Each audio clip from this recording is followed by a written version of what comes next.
అతి తక్కువ ఫీజుతో MBBS పూర్తి చేసే అవకాశం. MBBS at Timor-Leste near Australia. ప్రముఖ mutual funds distributor Merupula Madhu గారు మనతో పాటున్నారు. Let's talk to him. Hello sir, నమస్తే. హలో అండి. సార్, ఎస్ఐపిలో ఇన్వెస్ట్ చేసే వాళ్ళు ఏ ఫండ్స్లో ఎక్కువగా ఇన్వెస్ట్ చేయాలి? అంటే వీ హ్యావ్ స్మాల్ క్యాప్, అలాగే మిడ్ అండ్ లార్జ్ ఉన్నాయి కదా, దేంట్లో ఇన్వెస్ట్ చేయాలి అండ్ ఎంత పర్సెంటేజ్ పెట్టుకోవాలి? మనకు ఎస్ఐపి అనగానే చాలా మందికి ఏంటంటే ఎక్కువ రిటర్న్ ఎక్కడ వస్తుందో దాన్ని ఇన్వెస్ట్మెంట్ చేద్దామని అనుకుంటారు. అందులో కొంతమందికి ఏంటంటే లాస్ట్ 1-2 ఇయర్స్ పర్ఫార్మెన్స్ అనేది చూడము, దాన్ని బట్టి ఫండ్ సెలెక్షన్ అనేది చేస్తారు. అయితే ఒకవేళ పర్సంటేజ్ పరంగా మనం మాట్లాడాలనుకుంటే నేను కొన్ని ఆప్షన్ చెప్తాను. ఫర్ ఎగ్జాంపుల్, మనం ఈరోజు large cap, mid cap, small cap అని 3 రకాల ఎస్ఐపీలు ఉన్నాయి. జనరల్లీ ఒక 10,000 ఎస్ఐపి చేసుకునే వాళ్ళు ఏంటంటే ఈక్వల్ వెయిట్స్లో చేస్తారు కొంతమంది. అండ్ ఈ రోజుల్లో ఏంటంటే యూట్యూబ్లో ఒక రకమైన ఎడ్యుకేషన్ బాగా ఎక్కువ అయిపోయింది. 1,000, 3,000, 3,000 తర్వాత డెట్ ఫండ్ ఒకటి పెట్టండి, తర్వాత గోల్డ్ ఫండ్ ఒకటి పెట్టండి, ఇలా హైబ్రిడ్ ఫండ్ ఒకటి పెట్టుకోండి అని చెప్పడం జరుగుతుంది. So but all we're missing one thing. మనం లాంగ్ టర్మ్ కోసం ఇన్వెస్ట్మెంట్ చేయాలి అనుకున్నప్పుడు make sure you should invest 100% in equity funds. Okay, ఎలాంటి గోల్డ్ కానీ ఎలాంటి బయట అసెట్స్ జోలికి, డెట్ ఫండ్స్ జోలికి కానీ మీరు వెళ్ళొద్దు.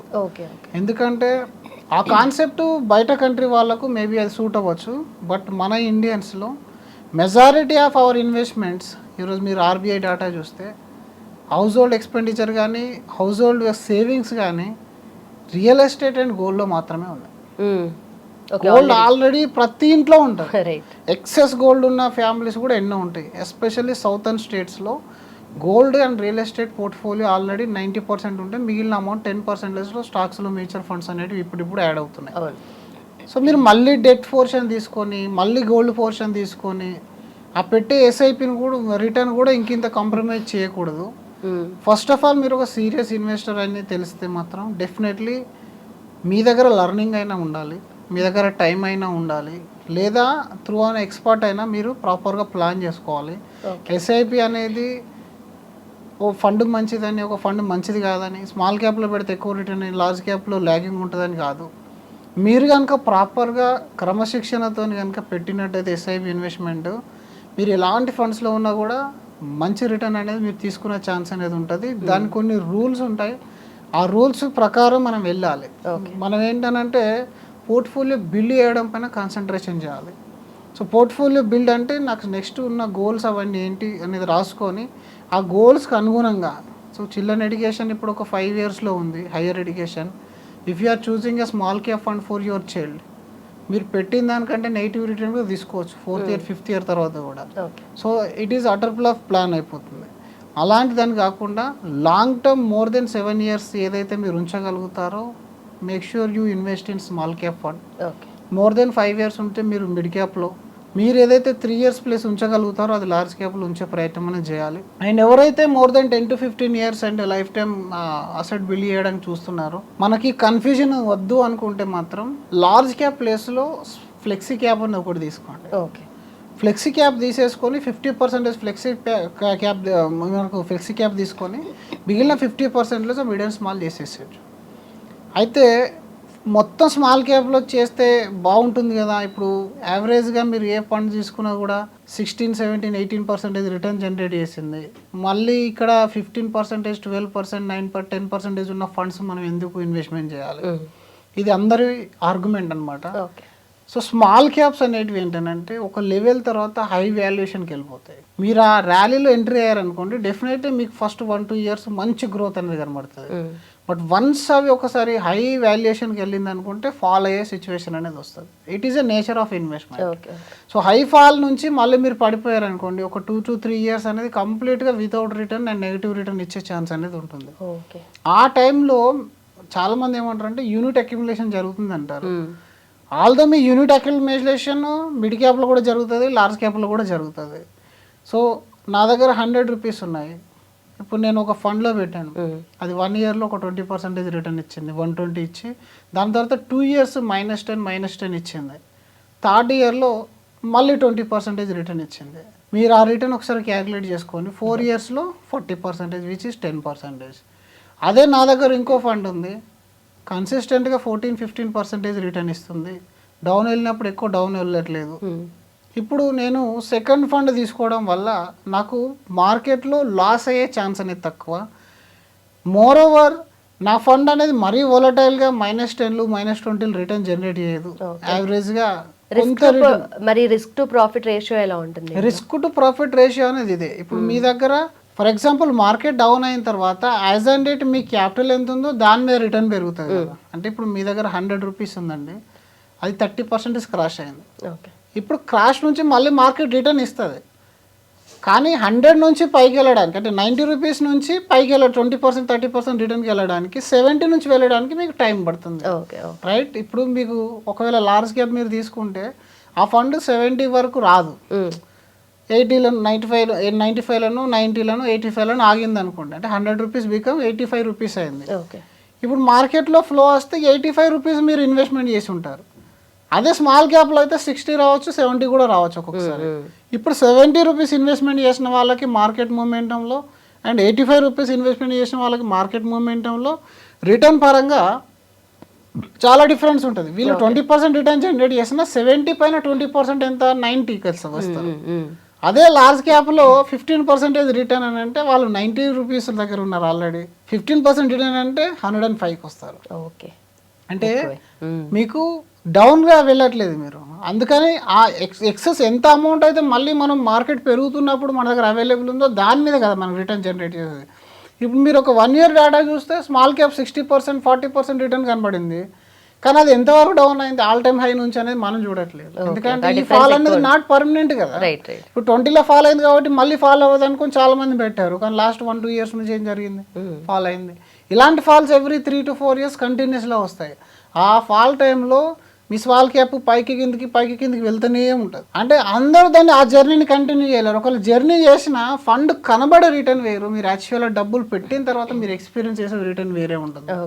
సో కాబట్టి ఫస్ట్ బేసిక్ రూల్ అన్నిట్లలో ఈక్వల్గా డివైడ్ చేయండి, బట్ మొత్తం ఈక్విటీలోనే ఉంచండి.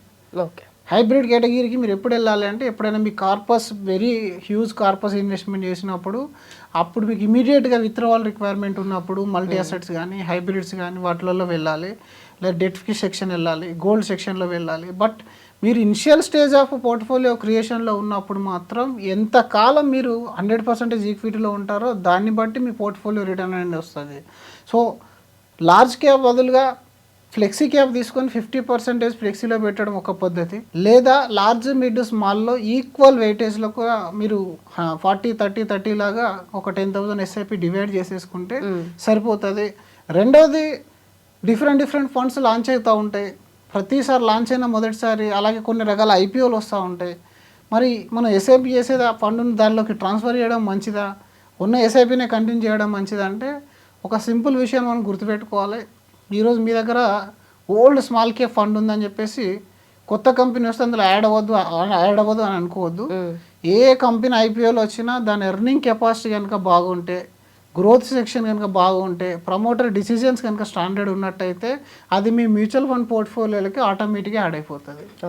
ఇక్కడ మీ మ్యూచువల్ ఫండ్ స్కీమ్ పాతది అవ్వచ్చు, కానీ స్టాక్స్ ఎప్పుడు కొత్తవి వస్తూనే ఉంటాయి, యాడ్ అవుతూనే ఉంటాయి.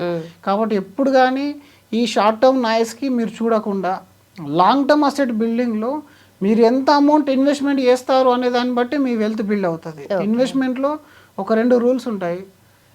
చాలామంది ఏంటంటే కార్పస్ బిల్డ్ చేయడానికి రిటర్న్ అనేది మెయిన్గా చూస్తారు.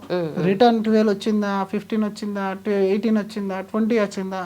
కానీ నిజానికి మన లైఫ్లో మీ దగ్గర కార్పస్ కనుక సరైన ఇన్వెస్ట్మెంట్ లేకపోతే రిటర్న్ ఏం చేయలేదు. సో కాంపౌండ్ ఫార్ములాలో కనుక మీరు గమనించినట్టయితే A = P × 1+R/100/n అని ఉంటుంది. అందులో మీరు పెట్టే కార్పస్ అండ్ మీరు వెయిట్ చేసే సంవత్సరాలు n, ఇవి 2 ఇంపార్టెంట్. ఆర్ మీ చేతిలో లేదు. ఇప్పుడు A అనే వ్యక్తి ఒక 10,000 SIP చేస్తున్నాడు, B అనే వ్యక్తి 20,000 SIP చేస్తున్నాడు. A అనే వ్యక్తి ఎంత మంచి ఫండ్స్లలో పెట్టినా ఆయన పెట్టింది 10,000 కాబట్టి 1,20,000 రూపాయలు ఇన్వెస్ట్మెంట్ ప్రతి సంవత్సరం 10 సంవత్సరాలు వదిలేశారనుకోండి, 12 లక్షలు 12% రిటర్న్ కనుక వచ్చిందని 15% రిటర్న్ వచ్చిందనుకోండి, డబుల్ కంటే కొంచెం ఎక్కువ అవుతుంది. అదే B అనే వ్యక్తి 20,000 SIP వేసి ఈవెన్ 10% రిటర్న్ వచ్చిన తనకి తన కార్పస్ A కంటే ఎక్కువ అవుతుంది. అలాగే ఇక్కడ ఏ అనే వ్యక్తి ఒక 10 సంవత్సరాలు వెయిట్ చేస్తే బి అనే వ్యక్తి 15 సంవత్సరాలు వెయిట్ చేస్తే డెఫినెట్ వీళ్ళిద్దరు కార్పొరేషన్లో హ్యూజ్ డిఫరెన్స్ కనబడుతుంది. Correct correct. రిటర్న్ నేను ఎంతైనా 20% తీసుకున్నా సరే మీరు పెట్టేది 10,000 అండ్ మీరు పెట్టే టైం అనేది తక్కువ. అండ్ మోర్ ఓవర్ ఇప్పుడు మన దగ్గర 10,000 మిగులుతున్నాయి, ఇంకా కొంచెం కష్టపడి 15,000కి పెంచాం, 20,000కి పెంచాం ఎస్ఐపిని. దానివల్ల కార్పస్ అనేది సడన్ గ్రోత్ వస్తుంది. మీరు కొన్ని ఖర్చులు తగ్గించుకోవడం మీ చేతిలో ఉన్న పని, అది మీరు ఎంతైనా చేయొచ్చు, 10ని 20 చేయొచ్చు, 20ని 25 కూడా చేయొచ్చు కావాలనుకుంటే. కానీ రిటర్న్ మీ చేతిలో ఉంటుందా? రిటర్న్ మీరు ఎంత ఇది చేసినా సరే, ఇప్పుడు మీ దగ్గర ఉన్న 10,000లో 20%, 30% రిటర్న్ తీసుకొని వచ్చినా సరే మీరు మరీ 3 times 4 timesకి వెళ్ళలేరు మార్కెట్లో. 3 times 4 times వెళ్ళండి, అందులో చాలా టైం పోతుంది, అన్నీ పోతాయి. బట్ 30% అనేది మీ చేతిలో లేదు, 20% అనేది మీ చేతిలో లేదు. బట్ మీ చేతిలో రెండు ఉన్నాయి. ఒకటి మ్యాక్సిమం టైం ఉంచడం అనేది మీ చేతిలో ఉంది, రెండోది మీరు పెట్టే క్యాపిటల్ని పెంచుకోవడం అనేది మన చేతిలో ఉంది. మనం ఆ క్యాపిటల్ మీద టైం మీద ఫోకస్ చేసినట్టయితే రిటర్న్ అనేది మీ చేతిలో లేదు, మార్కెట్లో ఉంది. అది మార్కెట్లో బై డిఫాల్ట్ రావాల్సింది అనుకునే వాళ్ళకు 10 వాళ్ళకైనా వస్తుంది, 20 వాళ్ళకైనా వస్తుంది, 30,000 ఎస్ఐపి చేసే వాళ్ళకైనా వస్తుంది. కానీ బై హంటింగ్ దాన్ని హంట్ చేయడం వల్ల మీకు ఎలాంటి యూజ్ అనేది ఉండదు. అంటే చిన్న ఒక 10,000 ఎస్ఐపి చేసే వాళ్ళు బయట ఏదైనా ఇన్సూరెన్స్ పాలసీలు పిచ్చి పాలసీలు కడతా ఉంటారు చాలామంది. ఆ ఒక్క పాలసీని క్యాన్సిల్ చేయగలిగితే, అంటే పనికిరాంది అని తెలిస్తే ఆ 5,000 మీరు ఇందులో యాడ్ చేయగలిగితే మీ పోర్ట్ఫోలియో ఆల్మోస్ట్ 50% రిటర్న్ ఎక్కువ ఇస్తుంది. మీరు 10ని 20కి తీసుకపోతే 100% రిటర్న్ ఎక్కువ ఇస్తుంది. ఎలా ఇస్తుంది? ఇక్కడ 12 లక్షలు 25 లక్షలు అవుతుంది 10,000 ఎస్ఐపికి, 20,000కి 50,000కి వెళ్ళిపోతారు, మీరు 50 lakhsకి వెళ్ళిపోతారు. అంటే విత్ 50% డిఫరెంట్ అయింది. కానీ మీరు రిటర్న్లో 100% రిటర్న్ చేసినా సరే ఒక సంవత్సరంలో ఒక మంత్లో లక్షకి ఇంకో లక్ష యాడ్ అవుతుంది అంతే. ఓవరాల్ పోర్ట్ఫోలియోలో చేంజెస్ రావాలంటే మాత్రం మీరు పెట్టే అమౌంట్ అనేది ఇంపార్టెంట్, రిటర్న్ అనేది అస్సలు ఇంపార్టెంట్. కాబట్టి రిటర్న్ వెనుక పరుగెత్తకూడదు, ప్రాపర్ ఫండ్స్లో పెట్టాలి. మనకు సైజబుల్ కార్పస్ అనేది బిల్డ్ చేయాలంటే సైజబుల్ ఇన్వెస్ట్మెంట్స్ అనేవి ఉండాలి. సో అలా మీరు లార్జ్ ఫ్లిక్స్ స్మాల్ అనేది చూసుకున్నట్టయితే ఎస్ఐపిలో మ్యాక్సిమం పోర్షన్ మీరు అగ్రెసివ్ ఇన్వెస్టర్ అయితే ఫ్లెక్సీ క్యాప్ సైడ్ ఉంచినా మీకు స్మాల్ క్యాప్ రిటర్న్ ఇస్తుంది. There is one rule again last, మనకు స్మాల్ క్యాప్లో ఏంటంటే వాల్యుయేషన్ హై అయిపోయినప్పుడు లెట్స్ ఏదైనా బాగా పర్ఫామ్ చేస్తున్న ఫండ్ ఉందనుకోండి, అందులో ఇండియాలో ఉన్న ఇన్వెస్టర్స్ అందరూ దానిలోకి ఎంటర్ అవ్వడం స్టార్ట్ అవుతారు, రైట్. 5,000లో ఉన్న ఫండ్ కాస్త 50,000కో లక్షకో వెళ్ళిపోతుంది. 50,000 కోట్లకు వెళ్ళిపోయిన తర్వాత స్మాల్ క్యాప్ యూనివర్స్ అనేది చాలా పెద్దది. అందులో ఉన్న బెస్ట్ కంపెనీస్లో ఉంటేనే ఫోకస్డ్గా మీకు రిటర్న్ వస్తుంది. Once fund become 50,000 or 1 lakh crore అయింది అనుకోండి, అప్పుడు ఇంకా క్వాలిటీ కంపెనీ నుంచే ఫోకస్ అనేది బయటకు వస్తుంది. ఎందుకంటే సెబీలో కొన్ని రూల్స్ ఉంటాయి. ఒక సింగిల్ స్టాక్లో 10% పెట్టొద్దు, అలాగే ఒక సెక్టార్లో 25% మీరు ఇన్వెస్ట్మెంట్ చేయొద్దు. అలా చేసినప్పుడు ఫ్యూచర్లో లిక్విడిటీ ప్రాబ్లం అనేది ఎక్కువ అవుతుంది. ఎందుకంటే fund manager will invest huge corpus కదా.